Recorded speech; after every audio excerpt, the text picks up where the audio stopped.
Hi, beauties. Welcome along to our fourth review.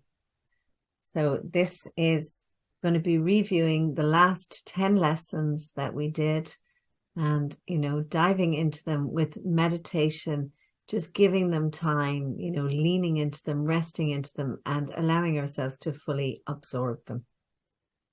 But as always, we begin this day in gratitude. We open our hearts and we surrender to love. We ask love to lead the way through the minutes and the hours of this new day. We welcome joy, fun, and abundant prosperity. We recognize that all encounters are wholesome and that all experiences can be met with a peaceful heart that is anchored in the truth that we are one, that we are love, and that we are free. And so we release these words and we let it be. Okay, so here's our introduction to our review, which is going to guide us on how best to do this practice. So now we review again, this time aware that we are preparing for the second part of learning how the truth can be applied. Today we will begin to concentrate on readiness for what will follow next. Such is the aim for this review and for the lessons following. Thus, we review the recent lessons and their central thoughts in such ways as will facilitate the readiness that we would now achieve.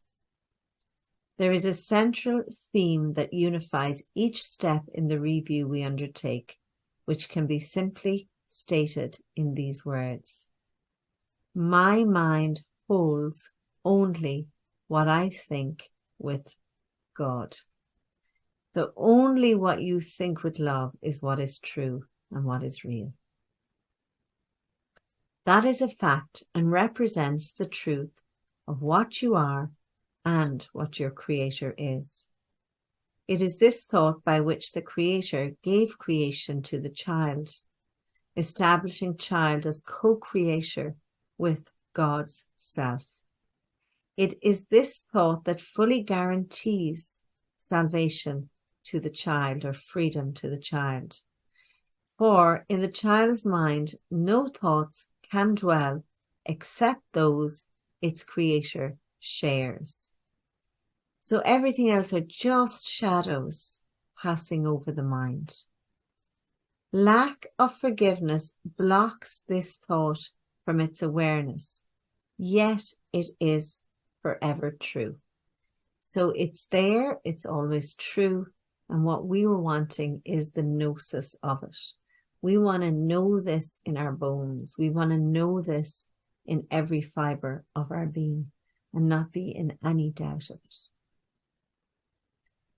Let us begin our preparation with some understanding of the many forms in which the lack of true forgiveness may be carefully concealed.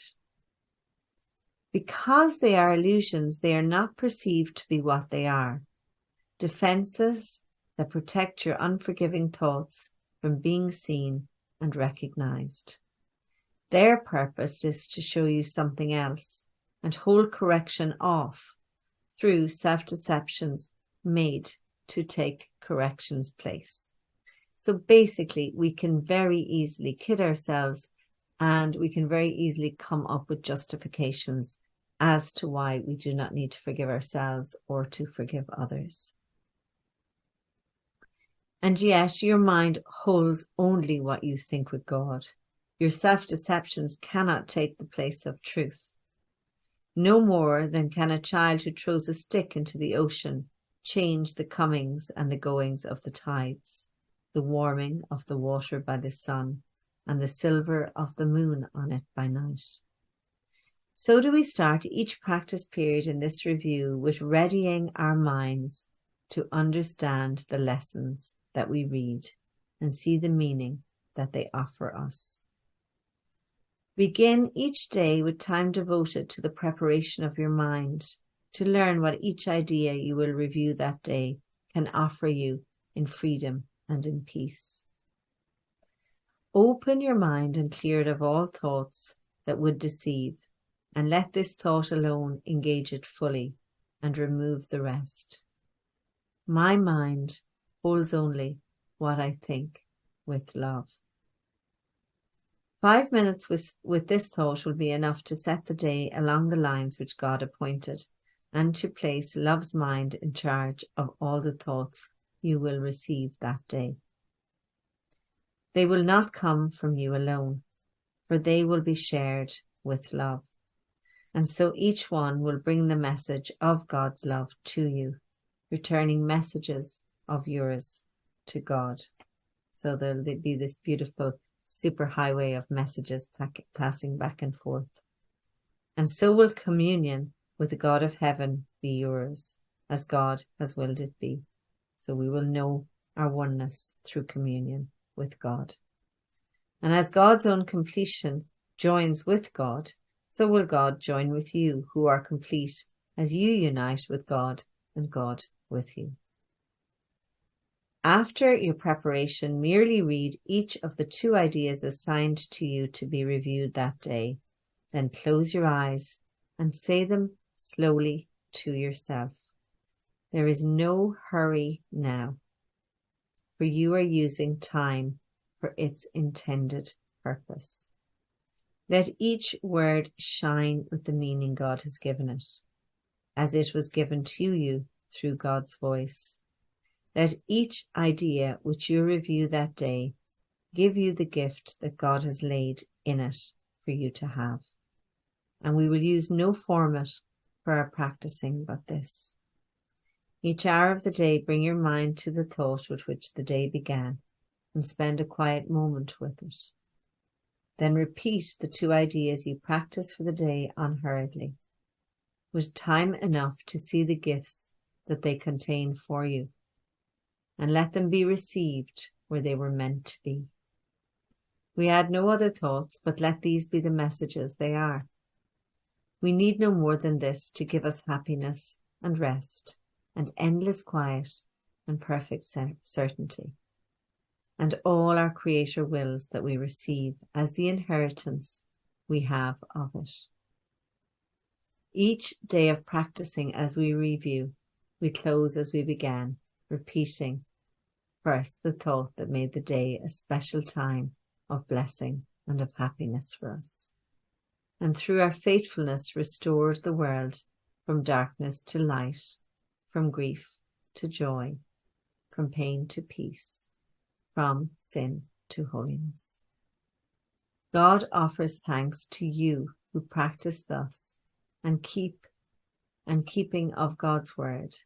And as you give your mind the ideas for the day again before you go to sleep, God's gratitude surrounds you in peace, wherein God wills you be forever, and are learning now to claim again as your inheritance. Okay. So we're going to take our very first one, which is lesson 141. So the central theme, as you gathered there, is my mind holds only what I think with God. And then we're going to drop into some quiet time, and we're going to be with this. Forgiveness is the key to happiness. And we're just going to repeat that over and over, just gently. Forgiveness is the key to happiness. And then in a while, I'll give you a cue and we'll do the second part, which you can do again this evening. So don't worry too much about the order or about doing the 2 of them together. It's absolutely fine. Okay, so I invite you to get comfortable. And we're using these like affirmation in a way, or like mantra. And we're just going to really, it's like being with something, being in the company of something, being fully present to it. So if your mind begins to wander, you can just gently call it back again. So I invite you to gently close your eyes down or soften your gaze. I invite you to allow your jaw to slacken and relax. Allow your tongue to come to rest behind your lower teeth. Allow your brow to become smooth, your scalp to relax, your shoulders to relax.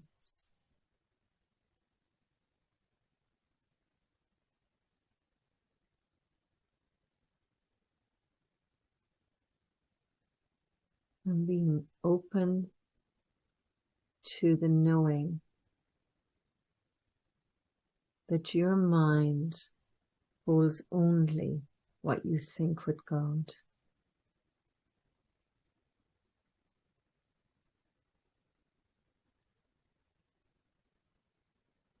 And then beginning to repeat, forgiveness is the key to happiness. Just quietly repeating that. Forgiveness is the key to happiness.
If your mind is wandering, just gently bringing it back.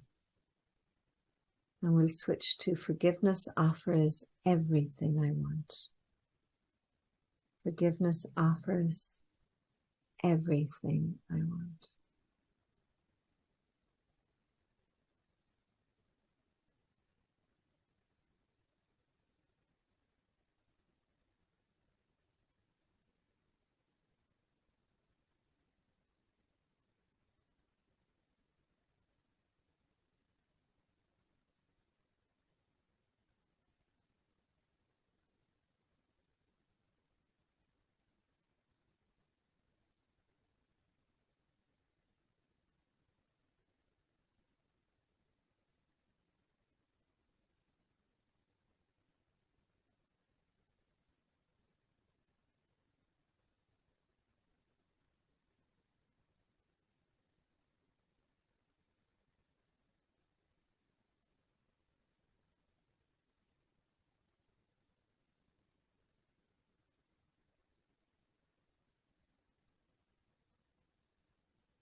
Forgiveness is the key to happiness.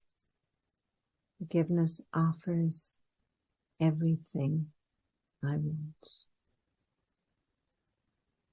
And then remembering these on the hour and again before you go to sleep tonight.